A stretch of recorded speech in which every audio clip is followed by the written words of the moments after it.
आदरणीय मोदी जी जन्मजात ओबीसी नहीं है। अगर मोदी जी जन्मजात ओबीसी होते तो ओबीसी की जातिगत जनगणना कराते। अगर मोदी जी जन्मजात ओबीसी होते इस मध्य प्रदेश में 27% आरक्षण ओबीसी को पूरा दिलाते, उसके लिए 49.5% का क्या पटवाते, क्योंकि पूर्ण बहुमत में इनकी सरकार रही। अगर मोदी जी जन्मजात ओबीसी होते तो एक कुर्मी मुख्यमंत्री के डीएनए पर प्रश्न नहीं उठाते। मुझे नहीं पता क्या कारण है कि वो झुक गए, जो जिनके डीएनए पर प्रश्न उठा दिया गया। लेकिन आज हाई प्रोफाइल गुना लोकसभा सीट पर कांग्रेस अब आक्रामक मुद्रा में नजर आ रही है और आज कांग्रेस की राष्ट्रीय प्रवक्ता और गुना लोकसभा की सह प्रभारी साधना भारती ने अशोकनगर में कांग्रेस प्रत्याशी राव यादवंत सिंह यादव के भवन पर एक प्रेस वार्ता को संबोधित करते हुए भाजपा पर प्रधानमंत्री नरेंद्र मोदी पर जमकर निशाना साधा है। देखिए क्या कहा साधना भारती ने। तो रायबरेली अमेठी में स्टार प्रचारक के तौर पे जाने के साथ साथ 2004 में रायबरेली अमेठी के साथ साथ गुना शिवपुरी लोकसभा क्षेत्र में उस समय पर मैंने कांग्रेस के तत्कालीन प्रत्याशी महाराजा ज्योतिरादित्य सिंधिया जी और उनकी धर्मपत्नी महारानी प्रदर्शनी राजे सिंधिया जी के साथ भी कई जनसभाएं और रैलियां संबोधित की थी। और 2004 से 2019 तक लगातार आदरणीय ज्योतिरादित्य सिंधिया जी के आमंत्रण पर ही मैं बतौर स्टार प्रचारक, राष्ट्रीय स्टार प्रचारक गुना शिवपुरी लोकसभा क्षेत्र में लगातार आई हूँ। और गुना शिवपुरी के विशेष तौर पर ग्रामीण क्षेत्रों में नुक्कड़ सभाएं और शहरी क्षेत्रों में बड़ी जनसभाएं मैंने संबोधित की है। ये पहली बार ऐसा चुनाव है 2024 का लोकसभा चुनाव जिसमें आदरणीय ज्योतिरादित्य सिंधिया जी के खिलाफ मैं बतौर कांग्रेस की राष्ट्रीय प्रवक्ता, गुना लोकसभा की सह प्रभारी और कांग्रेस की स्टार प्रचारक के तौर पर यहाँ पर आई। आदरणीय सिंधिया जी मुझे बेटी मानते रहे, बच्चों की भांति उन्होंने स्नेह किया है, बचपन में उनकी गोदी में खेली हूँ, बहुत सम्मान करती हूँ। आज अजीब सी बात यह है कि आज आदरणीय सिंधिया जी की संघर्षशील बेटी आज भी जोड़ने वाली गांधीवादी विचारधारा वाली कांग्रेस पार्टी के साथ मजबूती से खड़ी है। अफसोस मगर आज आदरणीय ज्योतिरादित्य सिंधिया जी तोड़ने वाली विचारधारा के साथ सांप्रदायिक जहरीली पार्टी बीजेपी के प्रत्याशी के तौर पर आज चुनाव लड़ रहे हैं।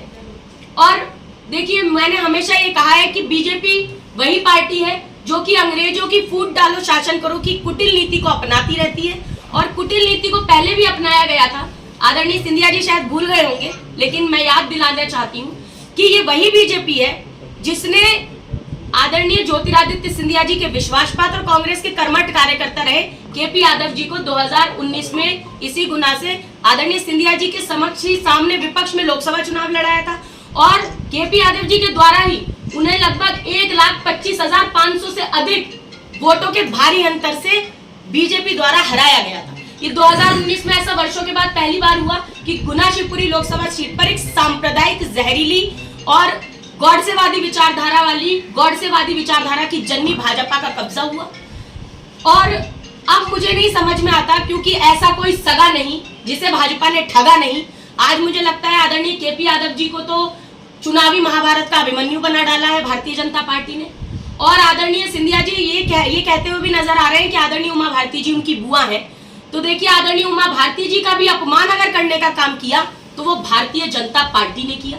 जिस तरह से एक अपराधी को तड़ी पार कर दिया जाता है, वैसे ही मेरी दादी समान आदरणीय सुश्री उमा भारती जी को बिना किसी अपराध के मध्य प्रदेश की राजनीति से भाजपा ने तड़ी पार कराया था। जब मुख्यमंत्री की कुर्सी से हटाया था, पार्टी के बाहर का रास्ता दिखाया था और जब पार्टी में वापस बुलाया था तब उनसे ये कहा गया था कि मध्य प्रदेश आने की आवश्यकता नहीं है, अब आप उत्तर प्रदेश जाइए। उत्तर प्रदेश में पहले भाजपा ने उमा जी को चरखारी के चक्कर में फंसाया, झांसी का झांसा देकर झांसी से चुनाव लड़ाया, लेकिन उत्तर प्रदेश में भी सही मायने में सम्मान नहीं किया। अगर सम्मान किया होता तो उस समय उत्तर प्रदेश का मुख्यमंत्री बनाने का काम किया होता।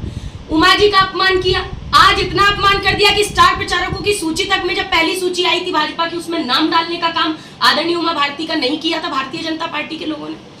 मैं हमेशा कहती हूँ कि अगर बुंदेलखंड की मध्य प्रदेश की आदरणीय उमा भारती जी बड़ी बेटी है तो ये लोधी साधना भारती भी इसी मध्य प्रदेश की छोटी बेटी है।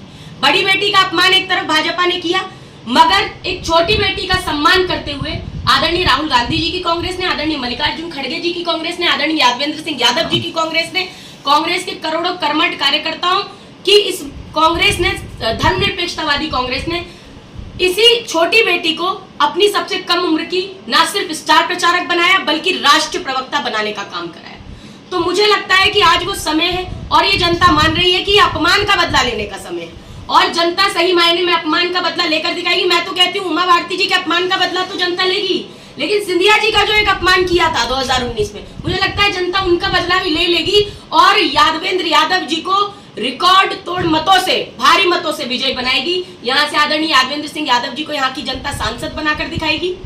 और सांप्रदायिकतावादी विचारधारा जो ठगने का काम करती है, जो शोषण करने का काम करती है, जो यूज एंड थ्रो करने में माहिर है, ऐसी भाजपा को मुंहतोड़ जवाब देकर यहाँ की जनता दिखाएगी।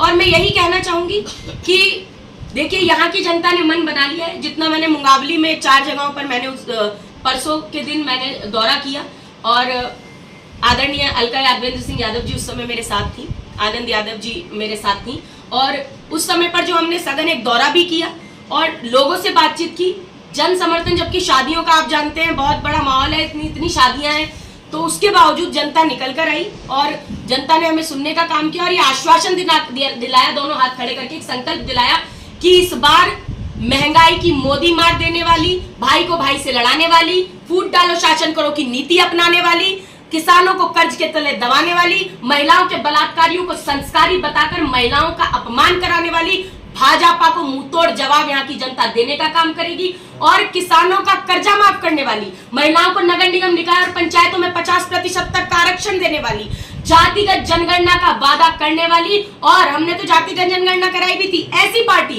कांग्रेस को यहाँ की जनता भारी मतों से विजयी बनाएगी। यादवेंद्र सिंह यादव जी को यहाँ से सांसद बनाकर दिखाएगी। एक मैं बात जरूर कहना चाहूंगी, क्योंकि जब जनता के बीच में जाती हूँ, देखिए हमने सुना है कि किसी को विधायक का चुनाव लड़ाया जाता है, उसके बाद उसका प्रमोशन करना हो तो देखा जाता है कि क्या वो व्यक्ति समाज सेवी है या नहीं है। अगर वो समाज सेवी है, जनता से उनका लगाव है, तो उन्हें सांसद का भी चुनाव लड़ाया जाता है। आमतौर पर ऐसा ही होता है। लेकिन पहली बार हमने देखा कि भाजपा के कद्दावर नेता परम आदरणीय प्रहलाद पटेल जी को केंद्रीय मंत्री पद से हटाया गया, उन्हें राज्य में विधानसभा का चुनाव लड़ाया गया, उनके भाई जालिम सिंह पटेल जी की राजनीति को तो टाटा बाय बाय कह दिया गया और उनका भी अपमान करने का काम भारतीय जनता पार्टी ने किया। इसका भी रोष जगह जगह पर दिख रहा है, क्योंकि भाजपा हर चुनाव में ऐसा करती है। के नाम पर लड़ाने का काम, मैं हमेशा कहती हूँ कि चुनाव आते ही भाजपा में जाति और धर्म को धंधा बनाने के सब प्रबंध हो जाते हैं और सत्ता की खुरचन चाटने के लिए भाजपा में कुछ नेवलों के भी सांपों से संबंध हो जाते हैं और वही संबंध हमें दिखाई देते हैं। लेकिन यहाँ की जनता बहुत भली बात जानती है और सांप्रदायिकतावादी सांपों से संबंध रखने वाले नेवलों को भी इस बार यहाँ की जनता शिकस्त देने का काम करेगी। और धर्मनिरपेक्षतावादी तो कांग्रेस पार्टी है ही, हम एकता की बात तो करते हैं। और मुझे बहुत आश्चर्य है, मैं अंतिम में एक ही बात कहूंगी, उसके बाद आप लोगों के सवाल आमंत्रित करूंगी। यही कहना चाहूंगी कि देश के प्रधानमंत्री के पद पर रहकर मोदी जी आजकल बेतुकी बातें कर रहे हैं। उन्होंने कहा है कि अगर कांग्रेस पार्टी सत्ता में आएगी तो महिलाओं के मंगलसूत्र छीन लेगी, सोना छीन लेगी। 70 साल से देश आजाद हुआ, 55 साल कांग्रेस की सरकारें रही। मैं पत्रकार बंधुओं के माध्यम से पूछना चाहती हूँ, क्या कभी किसी महिलाओं का सोना छीना गया? क्या उनका मंगलसूत्र छीना गया? नहीं छीना गया। अरे जब देश में जंग हुई तो आदरणीय इंदिरा गांधी जी ने सोना देश को देने का काम किया। आदरणीय श्रीमती सोनिया गांधी जी का मंगलसूत्र इस देश के लिए कुर्बान हुआ। आतंकवाद से लड़ते लड़ते पूर्व प्रधानमंत्री स्वर्गीय राजीव गांधी जी ने शहादत दी। आतंकवाद से लड़ते लड़ते पूर्व प्रधानमंत्री इंदिरा गांधी जी ने शहादत दी। ये नरेंद्र मोदी जी आज किसको महिलाओं के मंगलसूत्र का सम्मान याद दिलाना चाहते हैं? मैं पूछना चाहती हूँ आदरणीय मोदी जी, क्या उस समय आपको महिलाओं के मंगलसूत्र का सम्मान याद नहीं आया जब देश के प्रधानमंत्री के तौर पर आपने संसद भवन में एक महिला सांसद को सुपर्णखा और ताड़का बताया? तब आपको महिलाओं के मंगलसूत्र का सम्मान समझ नहीं आया? जब आपने एक ब्याता को 50 करोड़ की गर्लफ्रेंड कहकर अपमानित कराया, तब आपको महिलाओं के मंगलसूत्र का सम्मान समझ नहीं आया? जब एक शहीद की पत्नी को आपने कांग्रेस की विधवा कहकर अपमानित कराया, तब मोदी जी को महिलाओं के मंगलसूत्र का सम्मान समझ नहीं आया? जब इन्हीं के ठगबंधन के संजय निषाद जी ने भगवान राम की माता कौशल्या के सतीत्व पर संदेह जताया, तब मोदी जी को एक मंगलसूत्र का सम्मान समझ नहीं आया। जिस समय पर भाजपा के ही राज्यसभा के सांसद रहे नरेश अग्रवाल जी ने माता सीता की तुलना शराब से करने का दुस्साहस जुटाया, तब महिलाओं के मंगलसूत्र का सम्मान समझ नहीं आया। और मैं तो कहती हूँ आदरणीय मोदी जी, ऐसे भाजपा और आरएसएस में कई कार्यकर्ता और नेता हैं जिन्होंने अपनी ही पत्नी को आजीवन वनवास पर भेजा है, तो उनके मंगलसूत्र का सम्मान कौन करेगा? पहले स्वयं चुटकी पर सिंदूर और मंगलसूत्र का सम्मान समझ जाइए, तब ये झूठे उपदेश दूसरों को और कांग्रेस को सुनाइए। मुझे लगता है कि मंगलसूत्र की बात करना या किसी भी तरह से भाई को भाई से लड़ाने के लिए एक विशेष समुदाय का नाम लेकर देश के प्रधानमंत्री मंच पर बोल रहे हैं। चुनाव आयोग कहां सो रहा है? क्यों नहीं चुनाव आयोग ने संज्ञान लेने का काम किया? क्या एक देश के प्रधानमंत्री पद पर रहकर कोई व्यक्ति एक विशेष समुदाय के लिए इस तरह के शब्दों का उच्चारण करे? क्या ये उस पद की गरिमा है? क्या ये चुनाव आयोग का उल्लंघन, चुनाव आयोग की आचार संहिता का उल्लंघन नहीं? मुझे लगता है कि चुनाव आयोग को संज्ञान लेना चाहिए था। अफसोस मगर आज सारी सरकारी कई संस्थाएं, चाहे सीबीआई हो, ईडी हो, इनकम टैक्स हो, इन्हें विपक्ष के नेताओं को जेलों में भिजवाने के लिए उपयोग कराया जा रहा है। और यहाँ की जनता ने तय कर लिया है अब की बार 400 पार नहीं होने वाला है। ये तो एक झूठा नारा है। मैं ये बताना चाहती हूँ इस बार बीजेपी का कुनबा 150 से भी कम सीटों पर सिमट जाएगा, क्योंकि झूठ और लूट की सत्ता है। और इन्होंने तो आजादी से अब तक का सबसे बड़ा घोटाला किया, इलेक्टोरल बॉन्ड का घोटाला। ये बात मैं नहीं कह रही, ये बात मोदी सरकार की वित्त मंत्री निर्मला सीतारमण जी के पतिदेव भी कह चुके हैं। तो मुझे लगता है कि प्रत्यक्ष को प्रमाण की आवश्यकता नहीं है। और यही कहना चाहूंगी कि इसी इनहेरिटेंस टैक्स की बात कर रहे हैं, तो कांग्रेस क्या मानती है? देखिए, इस बात पे बहुत सारे बातें की जा चुकी हैं। पहली बात ये उनकी राय थी, उस पर भी उन्होंने क्लियर किया। और ये विरासत टैक्स की बात तो 2014 में किसने की थी, आप बता दीजिए। अरुण जेटली जी ने क्या नहीं की थी? लेकिन ये कांग्रेस का स्टैंड नहीं था। ये बात आदरणीय जयराम रमेश जी भी क्लियर कर चुके हैं ट्वीट के माध्यम से। स्वयं सैम पित्रोदा ने भी इसको क्लियर कर दिया। मुझे लगता है इस पर कोई टीका टिप्पणी की विशेष तौर पर आवश्यकता नहीं है। गुना लोकसभा हमारा जो है ये प्रदेश में और देश में बहुत हाई प्रोफाइल, बहुत चर्चित लोकसभा क्षेत्र है जी। इसमें आप जो चुनाव में उतरे हैं जी, बहुत प्रतिष्ठा और बहुत चुनौतीपूर्ण माहौल को आप फेस कर रहे हैं जी। तो ऐसी कौन सी खास तैयारियां आपके पास हैं कि इस चुनाव में आप विजय का इतना बढ़ चढ़ के अपनी बात को कह रहे हैं? देखिए, तैयारी तो जनता ने की है इस बार। भाजपा का सुपड़ा साफ करने की तैयारी। सब जानते हैं कि महंगाई की मोदी मार है, युवा बेरोजगार है, आजादी के बाद पहली बार डीजल पेट्रोल 100 के पार है। और मणिपुर में जिस तरह से बेटियों को नंगा घुमाया गया और उसके बाद भी प्रधानमंत्री मोदी जी अपने 8000 करोड़ के विमान में आसमानी आनंद लेते रहे, विदेशों की यात्रा करते रहे, लेकिन मौन रहे। गुना पे नहीं, मैं उसी पे आ रही हूँ। ये गुनाह की बात नहीं है, ये बेटियां सांझी होती हैं। गुना की बेटी अलग नहीं है और मणिपुर की बेटी अलग नहीं है और राजस्थान की बेटी अलग नहीं है, कहीं की बेटियां अलग नहीं होती। लेकिन यहाँ की जनता इस बात को जानती है। विशेष तौर पर गुनाह में क्या मुद्दे हैं? मुद्दे तो यही है ना, महंगाई मुद्दा है। जिस तरह से एक आदिवासी महिला का यहीं से वीडियो गया था, गुनाह का ही तो था वो वीडियो। जिस तरीके से जिंदा जलाने का प्रयास उस समय पर किया गया, कितना वीडियो वायरल हुआ था।